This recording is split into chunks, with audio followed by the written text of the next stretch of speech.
Fala família, sejam todos bem-vindos ao canal Vitrine Política. Nesse canal você recebe informações diretas, claras e sem rodeios sobre política e atualidade. Se você gosta desse tipo de conteúdo, já deixe seu like e se inscreva aqui nesse canal para você nos fortalecer aqui na plataforma e para que esta informação chegue a mais pessoas. Essa notícia vem diretamente dos Estados Unidos com a revista Timeline. Roda em conversa comenta sobre planos ardilosos do Centrão.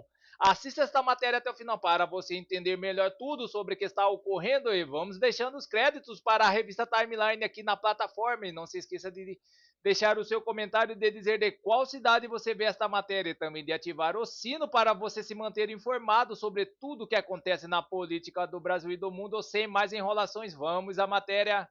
Quando você olha a linha do tempo das coisas, você vai percebendo que o movimento é muito maior e é muito anterior do que as pessoas imaginam. Porque você teve lá o problema Dilma e Aécio. O que o PSDB pediu naquela eleição da Dilma e do Aécio? Eles queriam auditoria, queriam que a contagem dos votos, que foi impossível de fazer, porque não existe como fazer. Exato. E aí a notícia foi, não houve, como é que foi? A auditoria conclui que não houve fraude. Não, na verdade a auditoria concluiu que não é possível dizer se houve fraude.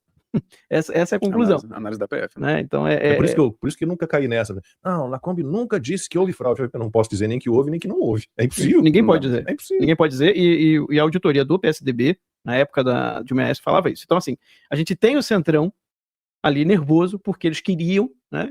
Ali eles entenderam que era a vez deles de tomar o poder e não foi dado. Escantearam eles. Aí teve Lava Jato, teve Dilma, teve na impeachment da Dilma, teve tudo ali. Entra o Temer. 2 anos ali do Centrão podendo dar aquela respirada. 2018, qual que era o plano do Centrão? Alckmin. Continuando no poder. O PT estava destruído. Desfacelado. Destruído. Naquele ano foi o ano que o Lula foi preso, né? Sim. Então, Lula preso. Né? O PT é mais sujo que tudo, perdendo todo o poder político que tinha com o povo. E o candidato deles é o pior prefeito de São Paulo. O Geraldo Alckmin. Mas... E tá pintando, o cara vai superar o Guido Mantega, que é o pior ministro da Fazenda da história, cara. O cara vai entrar na história de novo. Vamos ver se vai dar tempo, porque ele tá dizendo que ele vai sair agora em fevereiro para fazer a campanha do Lula. Uhum. Mas aí o que acontece? Ali, se fosse um Alckmin versus Haddad, quem ganharia? Quem ganharia? O quê? Alckmin e Haddad? É isso. Alckmin levava. Todo mundo sabe disso. Todo mundo sabe disso. Esse era o plano dos caras. O que aconteceu? Bug no sistema. Bolsonaro aparece. Cara, o Olavo, em 2007, ele já falava isso pelo menos desde 2006, tá? Mas eu comecei a assistir em 2007, depois eu vi o que eu perdi. Mas eu lembro assistindo o Olavo em 2007 e ele falou com todas as letras, o primeiro candidato à presidência do Brasil, de direita, realmente de direita, falando aquilo que o povo pensa, que não tem nada a ver com o que a esquerda acredita, ganha. Vai ganhar, não tem como segurar. 2007. E aí em 2017 aparece o Bolsonaro falando tudo aquilo que o povo pensa. Você matou, roubou, vai pra cadeia. Não tem que ficar dando guarida pra bandido. Né? Então, 2018, o sistema percebe que ia perder pro Bolsonaro. Ali em setembro, em agosto, parece, já tinham saído algumas pesquisas internas, julho, agosto, e mostrava que o Bolsonaro ia levar. Essa conversa rolou. O que acontece em setembro? Facada. Problema, Bolsonaro sobrevive. A mão de Deus eles não tinham calculado isso. Claro, acharam que era certo. Mão de Deus atuou, Bolsonaro sobreviveu, Bolsonaro, segundo turno. O que aconteceu entre o primeiro e o segundo turno? Quem contou isso? Não lembro se foi o próprio Jair ou se foi o Carlos. Não, isso já foi contado em público. Não, foi contado público. O Bolsonaro estava, eu acho que fazendo um exame no hospital, ficou um tempinho meio mal ali entre o primeiro e o segundo turno, e ele recebe a visita de quem? Lembra? No hospital? No hospital? É. Não lembro. No quarto, né? Ele estava no quarto já, né? Sérgio Moro. Verdade, Sérgio Moro. Sérgio Moro falando que queria apoiá-lo e queria que ele anunciasse isso oficialmente. O que o Bolsonaro falou? Não quero anunciar. Se você quiser apoiar, apoia, mas não vai ter anúncio nenhum público do teu apoio. Por que o Bolsonaro fez isso? Isso já ficou público antes? Eu lembro disso, mas eu não lembro de ter sido público. Não é a primeira vez, não, né? Eu tenho quase certeza que a gente já falou disso no Terça Livre. Beleza.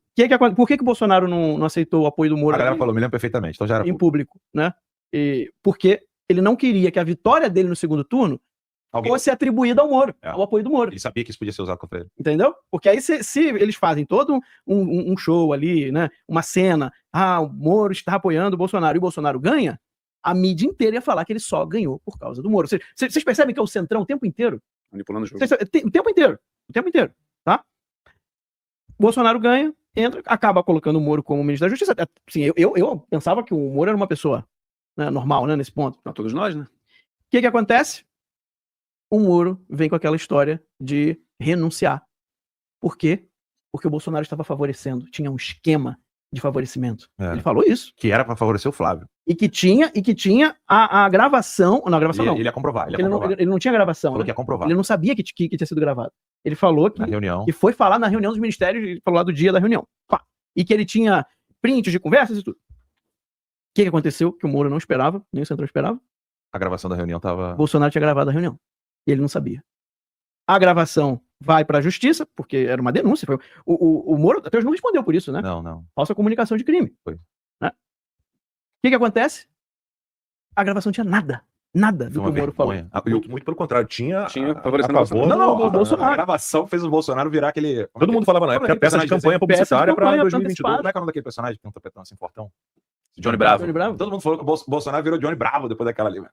Pois é. Porque era ele brigando pela Constituição, pelas liberdades. Sim. Dando bronca no Moro. Ali, que ficou chateadinho. Ali nem viu o Bolsonaro em reunião com os ministros. Mas por que o Moro fez todo esse escarcéu? Teve Jornal Nacional, lembra disso? Foi. Mandou print pro Jornal Nacional, contra a Carla Zambelli, lembra disso? Eu não estou à venda, não sei o quê. Ou seja, ali já era o plano da terceira via.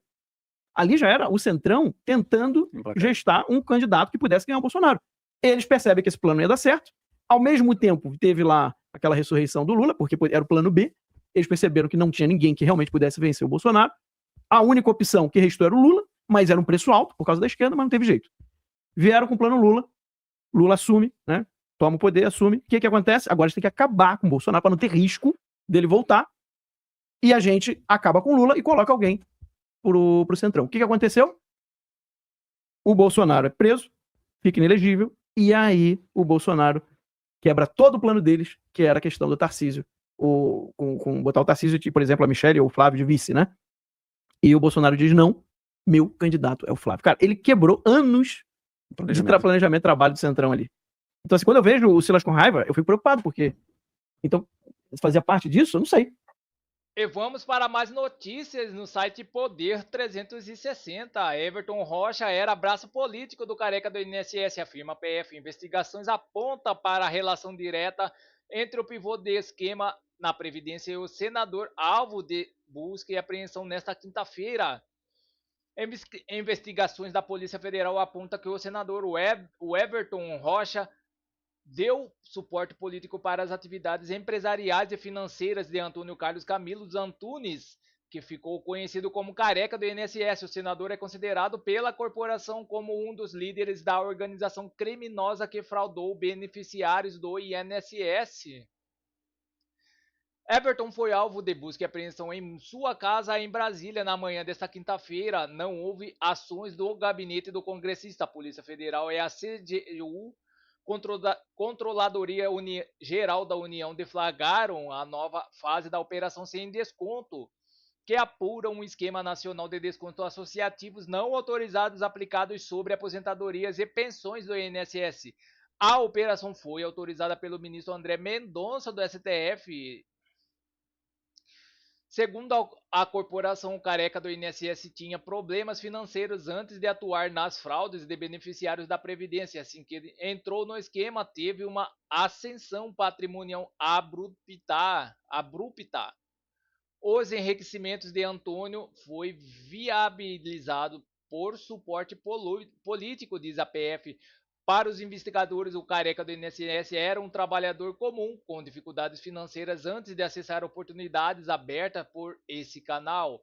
De acordo com as investigações da PF, o senador tinha como interlocutores pessoas que trabalhavam diretamente com o careca do INSS. Um dos indícios considerados foi uma planilha identificada como grupo senador Everton, encontrada em dispositivos de investigados apontados como operadores do esquema. Ex-assessor de Everton, o empresário Gustavo Marques Gaspar, é apontado também pelas investigações como a principal ligação entre o careca do INSS e o senador. Gaspar foi assessor no gabinete do congressista por 4 anos, em 19 a 23, e é considerado como o braço direito. Segundo a Polícia Federal, Gaspar ocupou cargos estratégicos no Legislativo e no Executivo, e que ele teria garantido acesso a ambientes decisórios e capacidade de articulação institucional, ampliando seu potencial para atuar como elo entre o esquema financeiro e o meio político. De acordo com a investigação, Gaspar atuou como um dos agentes de interface como meio político, seja no que se refere aos descontos associativos fraudulentos, seja na celebração de novos contratos públicos ou ainda na lavagem de capitais. Rubens Costa, um dos funcionários do Careca do INSS, ajudou Gaspar a reativar um CNPJ que estava inativo havia 10 anos, transformando-o em uma empresa de sociedade anônima. As investigações também apontam que o Careca do INSS mandou vender um carro que estava em nome do empresário Gustavo Gaspar, ex-assessor de Everton por 4 anos, de 19 a 23, e considerado seu braço direito. O veículo era um Volkswagen Passat preto blindado. Em conversas entre o Careca e seu filho, Romeu Carvalho Antunes, ambos discutem a venda por meio de Aiello Motors, concessionária de luxo de São Paulo, investigada por ter atuado para lavar dinheiro do esquema. O Careca do INSS está preso desde 12 de setembro. O Romeu foi preso na operação desta quinta-feira. A Procuradoria-Geral da República se manifestou contra a decretação de prisão preventiva de Everton Rocha, atendimento acolhido pelo ministro do STF, André Mendonça. Apesar disso, o STF decidiu manter a investigação sob sua jurisdição por haver menções a parlamentar com foro por prerrogativa de função. Em nota enviada à Globo News, o senador afirmou que ter sido surpreendido, mas que está à disposição para esclarecer quaisquer dúvidas. O senador informa que recebeu com surpresa a busca em sua residência com serenidade e se coloca à disposição para esclarecer quaisquer dúvidas assim que tiver acesso à íntegra a decisão. Então é isso, pessoal. Essas são as notícias que estão circulando nas mídias da internet. Obrigado pela sua audiência. Não se esqueça de se inscrever e deixar seu like e clicar no sino para se manter informado sobre política. Agradeço a todos pela audiência.